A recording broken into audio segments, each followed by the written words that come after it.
What is going on, Balls crew? We're hanging out here in Fireballs. I've been waiting to shoot this one video until I got to Florida. So you guys have seen last year, Z-Man came out with the Chatterbait EVO, right? It's a super duper high quality chatterbait, great price point. That was the thing. Like everybody kind of pissed and moaned about the jackhammers, like the prices and that. But frankly, the jackhammers are killer and worth every dollar. But what happened this year is they came out with a new one. So there's two things in Florida that bass absolutely chewed during the pre-spawn. One, a chatterdonker, and two, a golden shiner. So what we're gonna do in this video is I got some of the new EVO Tungstens. I guess I might as well just show you guys, right? So little smaller head, that's pretty much the only difference. It's that tungsten head, which is gonna create a different vibration. And frankly, it's just like trap fishing. That vibration is so important, but what I wanna see is how it kind of feels while we're fishing it. The other thing is my buddy Josh Roller helped Gambler develop a new color on the Komodo trailer. It's golden shiner, and that is practically bass candy, dude. We're gonna take it out to the lake. These fish are super duper pre-spawn. They're looking to move up into the pads and the stalks, but they're not there yet. So I wanna see what this thing feels like, if it catches some bigs, and how it performs.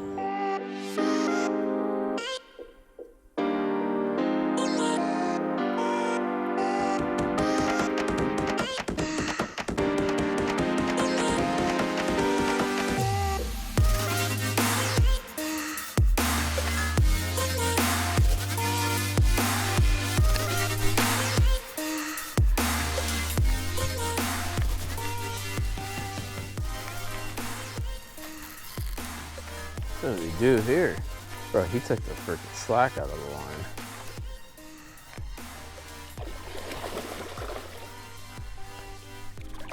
That freaking hammered it, dude. It's a beauty. A lot of times you like go and rip this thing off of pad stems. Like during the winter, not all the vegetation in Florida dies, but there'll be like little stems that have either gotten sprayed or like cut off by props and stuff like that. And they'll sit around those pad stems right before the actual hard line of the pads.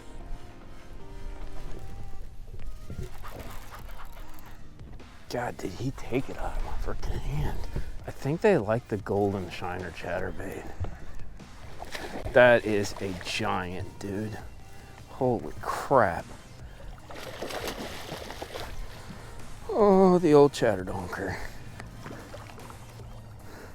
That is a wallowing, gollowing, big old bass eating bastard. Jeez Louise.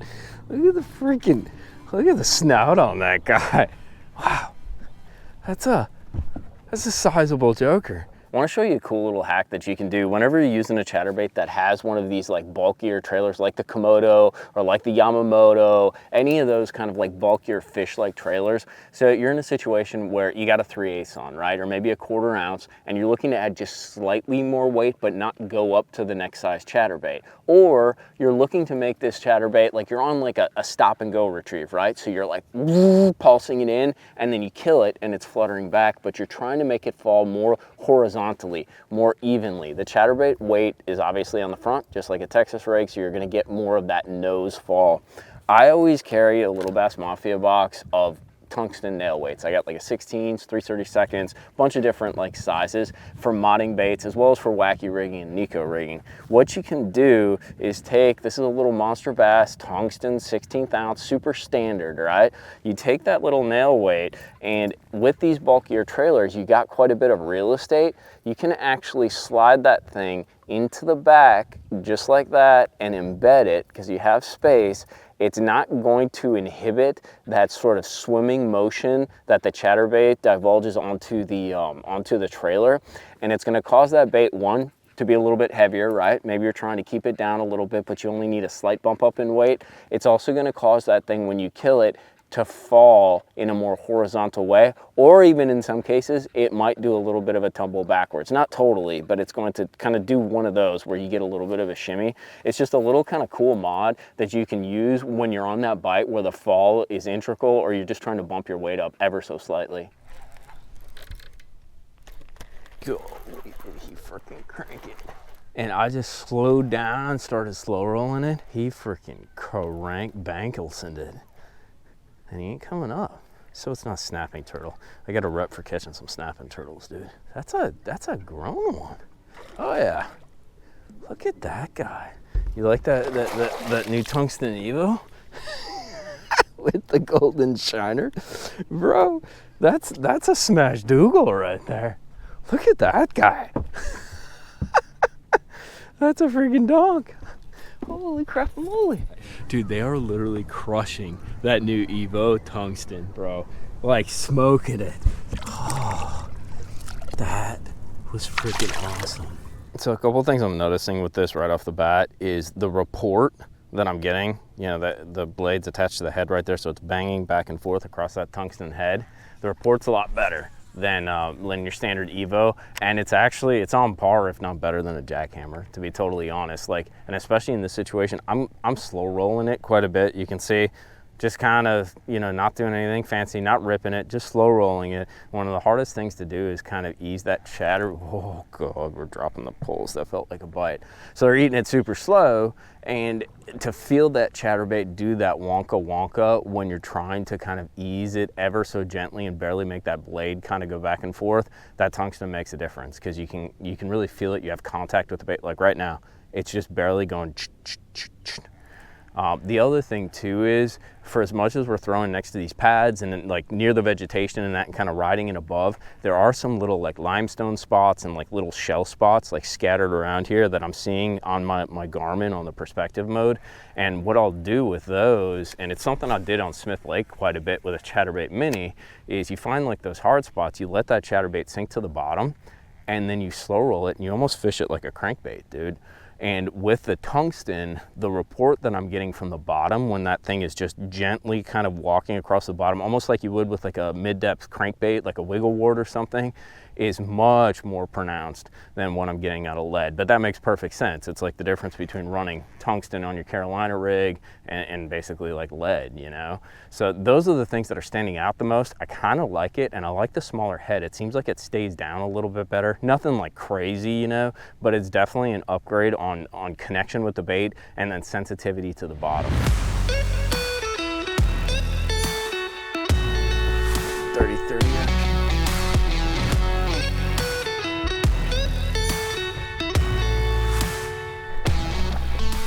Bro, that is a freaking stud. Oh dear, I don't know how well she got the hook though. Oh, she ate it, dude. She absolutely crushed it. Don't do it. Oh, that is a great big one. That is a great big one. Bro, that's a freaking stud. Oh, well, you got it. I don't know, but I got you. It's another freaking like 6-pounder, dude. We got like 29 pounds, bro. Like, nice fish, right? How about it, boys? She just slurped it. That was hashtag fun. We ended up with 28.7 pounds, almost 29 pounds. Just couldn't squeeze out that big one. I did lose one fish, like a 5-6 pounder, that would have probably put us over that dirty 30. But overall, the goal of this was actually to check out both that Komodo trailer and golden shiner, as well as this new EVO Chatterbait. And I got kind of an honest sort of like take for you. Number one, I love the golden shiner deal, especially if you're a Florida guy or Gunnersville. There's golden shiners in Gunnersville. Yeah, bet you didn't know that. A lot of people actually don't. I like the golden shiner. I like anything with a little bit of gold in it. You guys have seen me do a bunch of jerkbait videos where I actually used a Megabass +1 as well as the standard Megabass Vision. And it was all about that gold reflection on Lake Gunnersville. I don't know what it is. Maybe it's the perch, maybe it's the fact that there's wild shiners in there, but gold is something in a slightly stained or sort of like a fertile fishery that absolutely kills it, even if there aren't like golden shiners in your body of water. But let's get to this EVO Tungsten.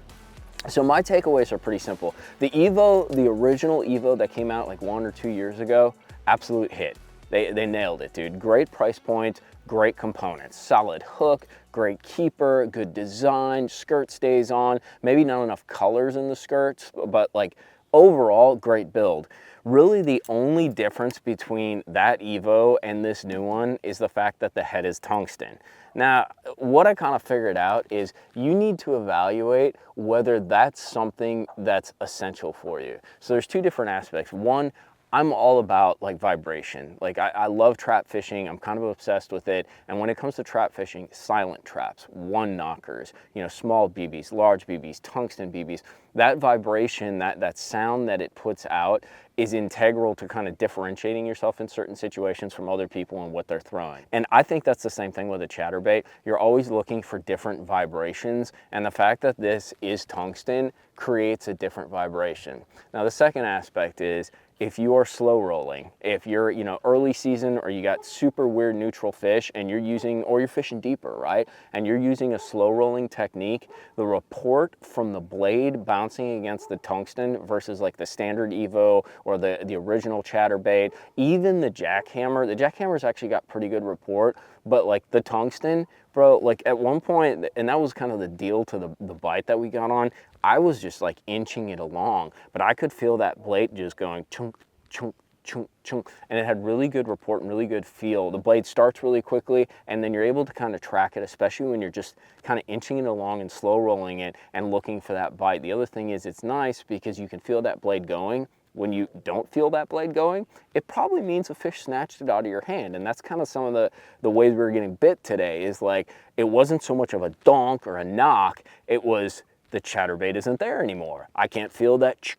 with the blade, and you just go set the hook and voila, it's like a 6-pounder. It was kind of awesome, right?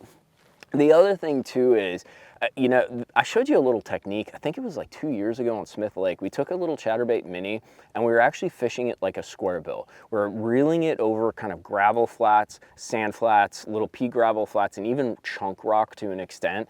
And basically you just slow roll it on the bottom, and it was almost like fishing it like a wobblehead, right? So that chatterbait's just kind of right along the bottom as you kind of slow roll it. If you're doing that with your chatterbait, you will love this thing. It's the simple fact that tungsten gives a much better report than lead. You know, it's the reason why tungsten or even steel, like those harder metals, when you're fishing a Carolina rig, when you're fishing a Texas rig, all of those things, that's the reason you use them, because you're looking for that bottom contact and that bottom transmission. We fished a few sort of like off the pad spots that were actually like hard spots. They were like limestone bars or shell bars. So they're 5, maybe 6 feet of water. So in this case, it really made a difference to have that tungsten, because I could throw that thing down there, sink it down, and just inch it along, and I could feel that head interacting with that hard bottom. Actually, it didn't even, it scratched a little, but it didn't scratch too bad. But I could feel that head interacting with the bottom as I was kind of slow rolling it, and it allowed me to keep that bait on the bottom or just slightly above the bottom, but very close. And that's something that's kind of hard to do sometimes, because this bait wants to rise. So you kind of got to inch it along, feel for that bottom to kind of bounce against it, and not over reel so it rises too high, because you're trying to get a reaction just like a crankbait where that thing is kind of digging the bottom and just, you know, sort of displacing stuff on the bottom, and those fish react to it. So that's kind of where you need to weigh your, I don't know, I guess your values, because if you're not doing that kind of stuff, you know, it doesn't matter. It's a little smaller head. I think it falls a little quicker maybe because there's a little less resistance, but it's fractional. It's minute. And it has all the components of the Evo. So it's like got the great keeper. It's got the good hook, you know, like you got to decide, hey, do I really need that report? Am I slow rolling it? Do I need that extra feel? Do I need that extra feel on the bottom and from that bottom contact to transmit the bottom for me? Or am I just fishing grass and reeling it across and it doesn't really matter? So you can kind of like balance out, or you can run both. You know, you get the Evo in lead and you get the Evo in tungsten when you're fishing more towards the bottom, or you're super slow rolling. Overall though, it's a freaking bullseye, dude. Like the Evo in the first place was awesome. Having the tungsten option to get the different vibration in the transmission is freaking cool. Setup I was using today, it's a KS2, it's a 7.2 medium heavy. This is like my favorite chatterbait setup right here. It's what I throw all my standard, whether it's the big blade or anything like that. 17-pound fluorocarbon, and then a 7.2 Shimano SLX. It's fast enough where I can burn it and rip that bait. It's slow enough where I can slow roll it like I was doing today, but still pick up slack, even though like that first one kind of snatched it away from me. That was the worst hook set ever. But it allows me to pick up that line when they snatch it up like that, and you're kind of like cranking them in. But I hope you guys enjoyed this video. Let me know what you think of the new EVO Tungsten if you guys have tried it out. I'll put links to all this stuff down in the description box at Tackle Warehouse and Monster Bass. But it's chatterbait season, dude. The pre-spawn, as these fish move up, they chomp a chatterbait. I don't care if you're in Florida or if you're up north, dude. It's a great tool, so you'll probably have the opportunity to go throw this new EVO Tungsten. I will check you later, boys. We got to pull this boat out and head home. Go say hi to Bog. Tight lines, homies.